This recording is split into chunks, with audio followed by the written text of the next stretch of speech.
Hello किसान भाइयों, आज के इस वीडियो में हम बात करने वाले हैं कि धनिया की फसल में पीलापन आने के मेन कारण क्या हो सकते हैं और इसको किस प्रकार से कंट्रोल कर सकते हैं हम। इसके क्या क्या सिम्टम होते हैं धनिया में पीलापन आने के। तो ए टू जेड जानकारी हम आपको स्टेप बाय स्टेप गाइड करने वाले हैं, तो आप वीडियो के साथ एंड तक बने रहिए ताकि आप पूरी नॉलेज ले सके। तो चलिए बिना देरी के वीडियो को स्टार्ट करते हैं। तो सबसे पहले जो धनिया की फसल में पीलापन आने के 3 सिम्पटम होते हैं तथा मेन कारण होते हैं 3। सबसे पहला है ब्लाइट, अर्ली ब्लाइट भी आ सकती है धनिया की फसल में। हम इसको डिटेल में समझने वाले हैं, उससे पहले आप पॉइंट को समझ लो।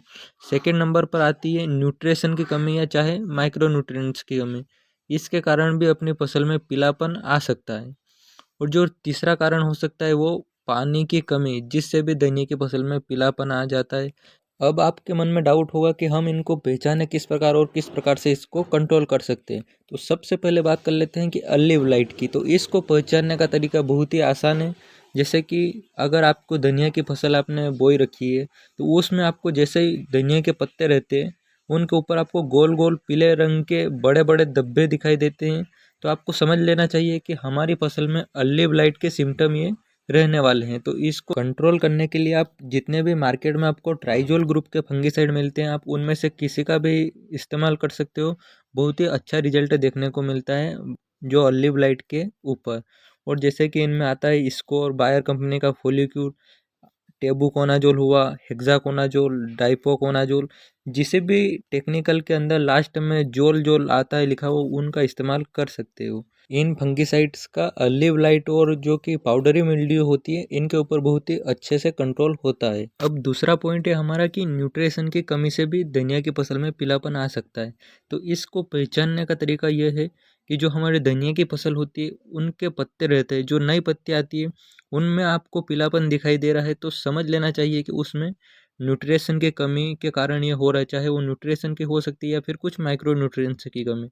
तो सबसे पहले जो मेन कारण बारिश के मौसम में जो न्यूट्रिशन की कमी से जो पत्ते पीले पड़ते हैं, नए पत्ते, वो मैग्नीशियम की कमी से होते हैं। और गर्मी के मौसम में फेरस की कमी से इसमें पीलापन आता है न्यूट्रिशन की कमी से। तो इन दोनों का इस्तेमाल आप अलग अलग मौसम में, जैसे कि आप ज़मीन से भी दे सकते हो पानी के साथ, और चाहे तो आप स्प्रे, इनका फोलियर स्प्रे भी कर सकते हो।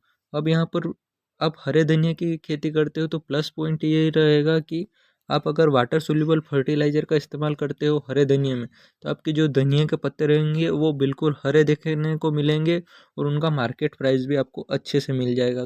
तो आप भी जानना चाहते हो कि हमें हरे धनिया की फसल में किस समय कौन से वाटर सोल्यूबल फर्टिलाइज़र का इस्तेमाल करना है, तो आप नीचे कमेंट बॉक्स में कमेंट करिएगा, तो हम आपके लिए एक नया वीडियो बनाकर लाएंगे। अब तीसरा पॉइंट है हमारा कि धनिया की फसल में पानी की कमी के कारण भी पीलापन देखने को मिल सकता है। तो जैसे कि पौधा जो रहता है धनिया का, वो अगर गर्मी के मौसम में चाहे बारिश के मौसम में अगर ज़्यादा उसमें स्ट्रेस आएगी तो पौधे में टेम्परेचर बढ़ेगा, जिससे भी पीलापन देखने को मिल जाता है। तो इसकी पहचान करने के लिए पानी की कमी के कारण हो रहा है। तो जो धनिया की पत्तियां रहती है वो अगर आप नीचे की पत्तियां देखते हो, तो जो नीचे की पत्तियां जल्दी से जल्दी वो पीली पड़ने लग जाती है, और ऊपर की पत्तियां रहती है, नई पत्तियां निकलती है, वो हरी रहती है। तो ऐसे में पानी की कमी के कारण पौधे में स्ट्रेस और तनाव आता है। और अगर इसको कंट्रोल करने की बात करें तो आपको इसके लिए तो सबसे पहले तो आपको अपने खेत में सिंचाई करना होगी, जिससे ये कंट्रोल हो सकता है। लेकिन आपको लग रहा है कि हमारी फसल में बहुत अधिक मात्रा में पीलापन और स्ट्रेस है, तो ऐसे में आप प्लस पॉइंट ये रहने वाला है कि आप अपनी फसल में सिंचाई करने से पहले जो कि एंटी स्ट्रेसेस आते हैं मार्केट में बहुत सारे, उनका किसी का भी इस्तेमाल कर सकते हो। जैसे कि ग्रीन मिरेकल हुआ, सिलिकॉन पाउडर, किसी का भी इस्तेमाल करने के बाद में आप सिंचाई करें तो आप जल्दी से आपकी फसल रिकवर हो जाएगी और आपकी फसल फिर से हरी भरी हो जाएगी। तो आपको हमारे द्वारा इस वीडियो में दी गई जानकारी कैसी लगी? पसंद आए तो वीडियो को लाइक करिएगा, और कोई डाउट हो तो कमेंट बॉक्स में कमेंट करिएगा। आपका महत्वपूर्ण समय देने के लिए धन्यवाद। हम मिलते हैं अगले लेटेस्ट वीडियो में, तब तक के लिए जय जवान जय किसान।